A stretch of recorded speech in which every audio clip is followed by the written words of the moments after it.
अखिलेश यादव ने मेरठ से फिर बदला अपना प्रत्याशी।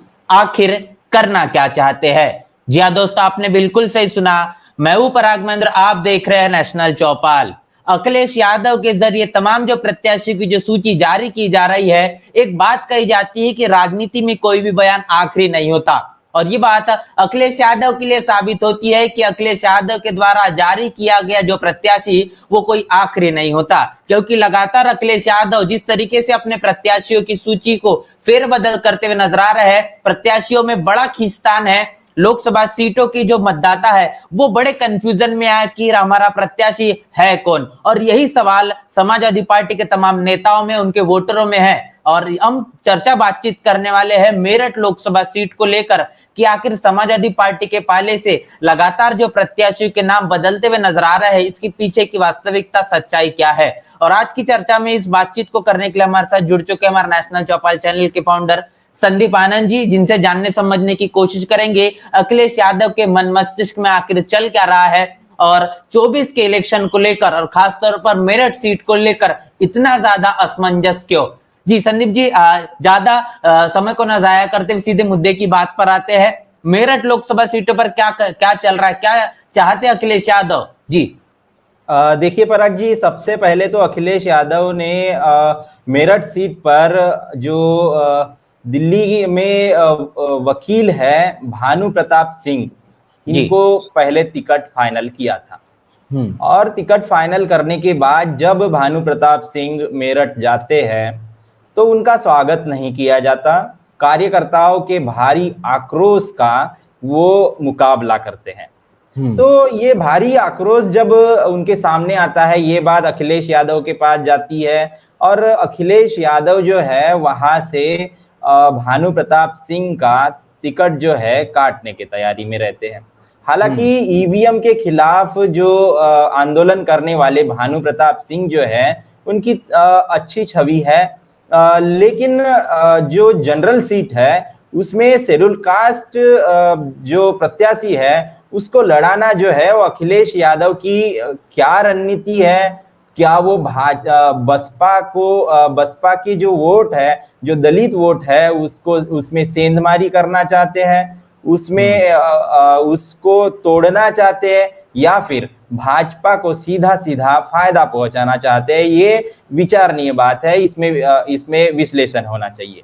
लेकिन पराग जी, उसके बाद भानु प्रताप सिंह जो है उनका जो टिकट है वो काट दिया जाता है। वहां से फिर एक घोषणा होती है अखिलेश यादव और समाजवादी पार्टी के ट्विटर हैंडल से कि भानु प्रताप सिंह इनका टिकट काट कर वहां से सरदना विधायक अतुल प्रधान इनको टिकट दिया जाता है। अभी विधायक जो है वो लोकसभा की सीट पर सीधा सीधा जो है भारतीय जनता पार्टी और बहुजन समाज पार्टी को टक्कर देते हुए दिखाई दे रहा था। लेकिन चुनाव की तारीख, जो नामांकन की तारीख पास में आते आते एक और चैप्टर खुल जाता है और सामने आता है सुनीता वर्मा। इनका नाम सुनीता वर्मा कौन है? सुनीता वर्मा वो है जिन्होंने बहुजन समाज पार्टी के तरफ से मेरठ का जो नगर निकाय का जो चुनाव, मेयर का जो चुनाव है लड़ा था और मेयर पद पर वो जीती थी। उनके जो पति है वो योगेश वर्मा, ये बहुजन समाज पार्टी का पुराने जो दिनों में, वो पिछले दिनों में जो है पार्टी का कैडर हुआ करते थे। लेकिन हस्तिनापुर से उन्होंने विधायकी का चुनाव भी लड़ा था, लेकिन फिर बहुजन समाज पार्टी में और उनमें जो अनबन सामने आई और उनको पार्टी से बहुजन समाज पार्टी ने निकाल दिया। अब क्या हुआ, अतुल प्रधान जो सरधना विधायक है उनका टिकट कटते ही उन्होंने बवाल कर दिया। बवाल यहाँ तक पहुंचा कि उन्होंने धमकी तक दे दी अखिलेश यादव को कि अखिलेश यादव ने अगर उन्हें टिकट नहीं दिया तो वो पार्टी छोड़ देंगे। यानी बगावती तेवर पर वो आ गए। फिर अखिलेश यादव और इनकी मीटिंग हो जाती है और मीटिंग में उनको समझाया जाता है।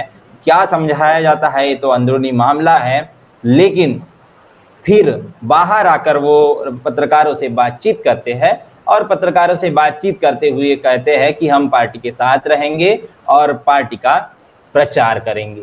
तो ये पूरा जो सिनेरियो है पराग जी, इससे ये समझ में आ रहा है कि अखिलेश यादव जो है वो कहीं ना कहीं अपने अपने वोटर्स को ये मैसेज देना चाहते हैं कि हम हैं वो कहीं ना कहीं कंफ्यूज है और सीधे सीधे भाजपा को फायदा पहुंचाते हुए समाजवादी पार्टी दिख रही है यहां से। जी 24 के इलेक्शन को लेकर समाजवादी पार्टी जिस तरीके से गंभीरता सीरियसनेस नजर आना चाहिए वो कहने की देखे नहीं जा रही, क्योंकि अगर ऐसा होता तो मुस्लिम समाज को भागीदारी देने का काम अखिलेश यादव के जरिए किया जाता। कई बार हमने अपने चैनल के जरिए तमाम पैनलिस्ट के माध्यम से, और संदीप जी आपने भी कई बार कहा कि 90 से 95% जो वोटर है वो मुस्लिम समाज का समाजवादी पार्टी के साथ में है, और तमाम मुद्दों को लेकर जो मुस्लिम समाज लगातार अखिलेश यादव के साथ में बरकरार रहता है। लेकिन जो जाति बीते दिनों लगातार उत्तर प्रदेश में की गई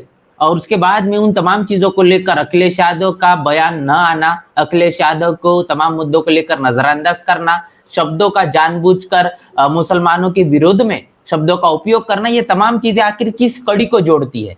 जी देखिए, अभी हमने बात की मेरठ सीट की, तो ये मेरठ सीट की ही बात नहीं है पराग जी की अखिलेश यादव लगातार वहां अलग अलग सीटों पर अलग अलग प्रत्याशियों को टिकट देते हैं, फिर पार्टी का सिंबल छीन लेते हैं, दूसरे को दे देते हैं। कौन से सीट पर हुआ? बागपत में भी यही हुआ।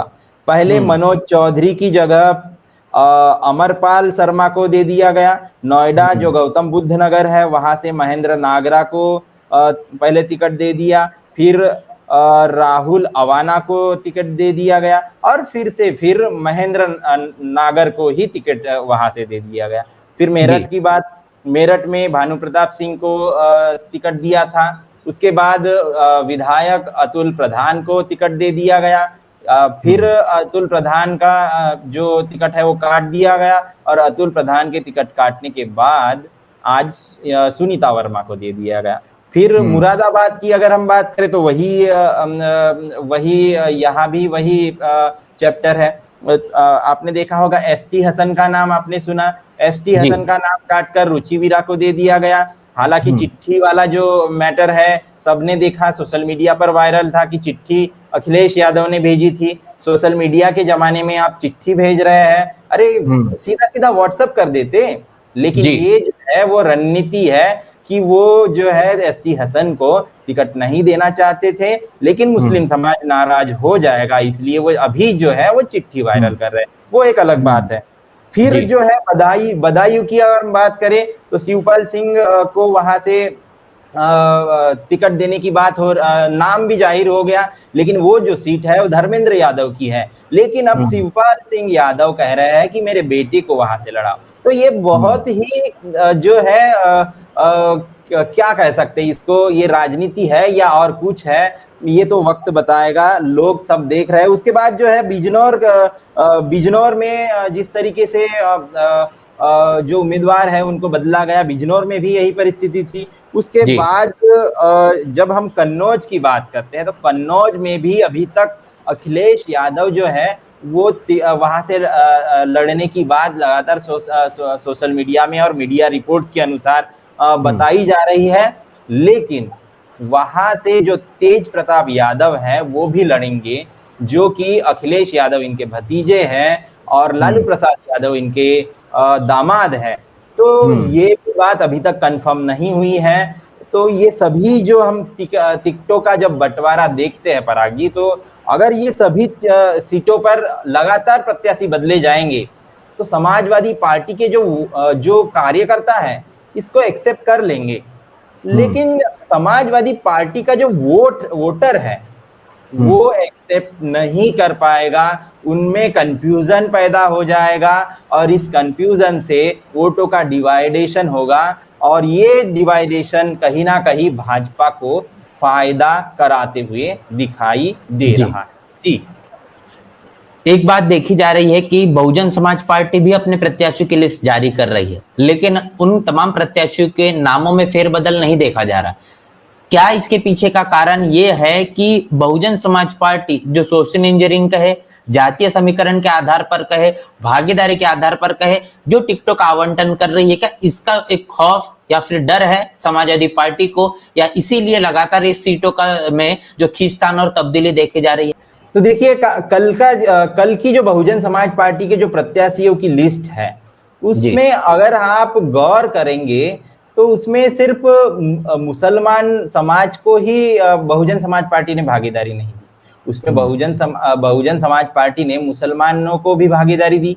दो जो सीटें हैं वहां से मुसलमान समाज के भी लोग हमको दिखाई दे रहे हैं। दलित समाज की भी भागीदारी है, सवर्ण समाज में भी भागीदारी है, सवर्ण समाज में ब्राह्मण और ठाकुर समाज को भी भागीदारी है, वहां पिछड़े समाज को भी भागीदारी देने का काम बहुजन समाज पार्टी ने किया है।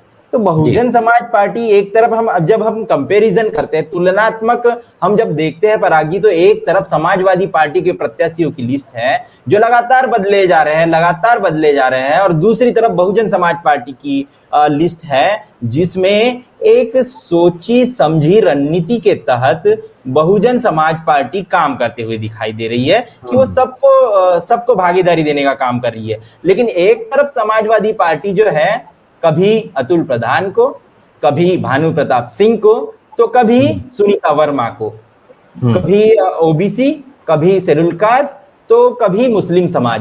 तो इससे ये समझ में आ रहा है पराग जी कि कहीं ना कहीं ये जो अखिलेश यादव का जो दावपेज है, जो सोशल मीडिया के अंदर और मेनस्ट्रीम की मीडिया के अंदर जिसको रणनीति कहा जा रहा है कि आखिरी तक हम अपने प्रत्याशियों को घोषित नहीं करेंगे, भाजपा कंफ्यूज हो जाएगी। लेकिन भाई साहब, आपके वोटर्स भी तो कंफ्यूज हो जाएंगे इससे, और सीधा सीधा फायदा इससे भारतीय जनता पार्टी को होते हुए दिखाई देगा। और कहीं ना कहीं जो भाजपा की बी टीम वाला तमगा बहुजन समाज पार्टी को लगातार कांग्रेस के तरफ से, समाजवादी पार्टी की तरफ से और मीडिया के तरफ से लगाया जा रहा था, वो तमगा आज के तारीख में चुनाव आते आते समाजवादी पार्टी के ऊपर लगता हुआ दिखाई दे रहा है। जी, बार बार अपने भाषण और प्रेस कॉन्फ्रेंस के जरिए अखिलेश यादव पीडीए का नारा लगा रहे हैं। क्या लगता है ये पीडीए जमीन पर कितना दिख रहा है? जी देखिए, पीडीए जमीन पर तो नहीं दिख रहा है। पीडीए का जो फॉर्मूला है समाजवादी पार्टी का, ये सिर्फ नारा है।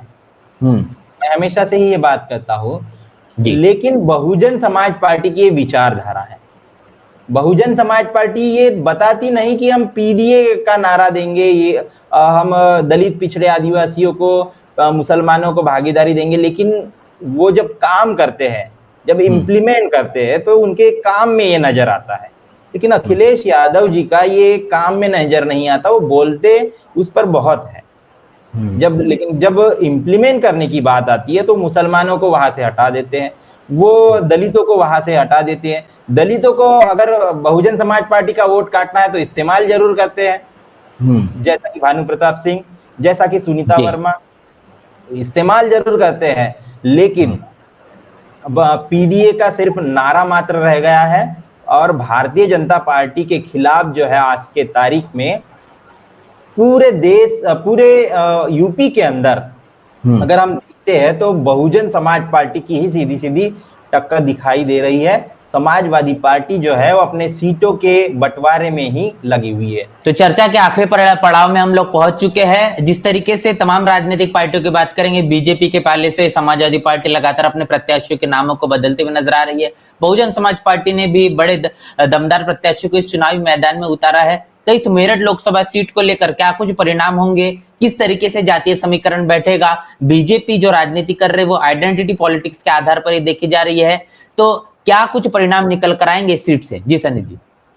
देखिए पराग जी, मेरठ की जो सीट है वो कहीं ना कहीं भारतीय जनता पार्टी की नाक की सीट है। कैसे? आपने देखा कि 22 जनवरी को अयोध्या के अंदर राम मंदिर की प्राण प्रतिष्ठा की गई जी, और उस राम मंदिर की जो प्राण प्रतिष्ठा है उस पर राजनीति करते हुए भारतीय जनता पार्टी दिखाई दे रही है। उसी तर्ज पर राम का पात्र करने वाले जो अरुण गोयल है, अभिनेता अरुण गोयल है, इनको भारतीय जनता पार्टी टिकट देती है और मेरठ के अंदर उनको सीधा सीधा वो वहां से टिकट देने का काम करती है। और अगर अरुण गोयल हार जाते हैं तो कहीं ना कहीं भारतीय जनता पार्टी के वोटर्स में, मतदाताओं में ये मैसेज जाएगा कि श्री राम की जो पॉलिटिक्स है वो कहीं ना कहीं हार रही है। तो ये नाक का विषय बन गया है भारतीय जनता पार्टी का। और देखिए, भारतीय जनता पार्टी के खिलाफ जो है बहुजन समाज पार्टी ने सवर्ण समाज से देवव्रत त्यागी इनको टिकट दिया है। अब मुकाबला जो है आमने सामने का हो गया देवव्रत त्यागी विरुद्ध जो गोयल है, अरुण गोयल के खिलाफ। और अगर ये सीधा सीधा मुकाबला होगा तो इस पर बहुजन समाज पार्टी आगे निकलते हुए दिखाई दे रही है। अब रोकना बहुजन समाज पार्टी को जो है वो किस तरीके से है, इसकी प्लानिंग बनाई गई और उस प्लानिंग के तहत देवव्रत त्यागी को रोकने के लिए जो पिछड़ा और दलित वोट है उसको माइनस करने के लिए अखिलेश यादव इन्होंने शेड्यूल कास्ट के वोट में सेंध लगाने के लिए सुनीता वर्मा इनको टिकट दिया है। इसके पहले भानु प्रताप सिंह को भी इसी तरीके से इस्तेमाल करने की पॉलिटिक्स ये जो अखिलेश यादव इनके तरफ से की गई थी। हालांकि उनका जो कार्यकर्ताओं में भारी विरोध था और इसलिए वो बदल दिया गया। रोहित प्रधान, माफ कीजिएगा, जो अतुल प्रधान है वो नाम मात्र थे। उसके बाद सुनीता वर्मा इनका नाम सामने आया और सुनीता वर्मा अब वहां से चुनाव लड़ रही है। जी। समाजवादी पार्टी के अखिलेश यादव के जरिए लगातार जो प्रत्याशियों के नामों में खींचतान है और उसके पीछे की क्या सच्चाई है, वास्तविकता क्या है, आपके साथ में हमने रूबरू करने की कोशिश की है। मेरठ लोकसभा की सीट जिस तरीके से संदीप जी ने बताया कि बहुत अहमियत रखती है बीजेपी के लिए, क्योंकि रामायण इस सीरियल में राम का पात्र करने वाले अरुण गोयल इस चुनावी मैदान में है और बहुजन समाज पार्टी ने भी एक दमदार प्रत्याशी को चुनावी मैदान में उतारने का काम किया है। नाम उनका देवव्रत त्यागी है। इस मेरठ लोकसभा सीट पर आखिर जीत का ताज किसके सर पर सजेगा, ये तो वक्त ही बताएगा। इस पूरी की पूरी चर्चा को लेकर आपकी राय, प्रतिक्रिया लिखकर हमें जरूर बताएं। बने रहे नेशनल चौपाल के साथ, मिलते नए वीडियो में, तब तक के लिए जय भीम, जय भारत। नेशनल चौपाल लगातार मनुवादी ताकतों के खिलाफ काम कर रहा है और काम करते रहेगा। बहुजन समाज से जुड़े और उसके आंदोलन से जुड़े हर खबरों को आप तक पहुंचाते रहेगा। लेकिन हमारे साधन संसाधन की कमी के कारण हम इस लड़ाई में कमजोर हो रहे हैं। आप तमाम साथियों से हम अनुरोध करते हैं कि नेशनल चौपाल को बचाइए, हमें आर्थिक सहयोग करें और हमें मजबूती प्रदान करें। जय भीम, जय भारत।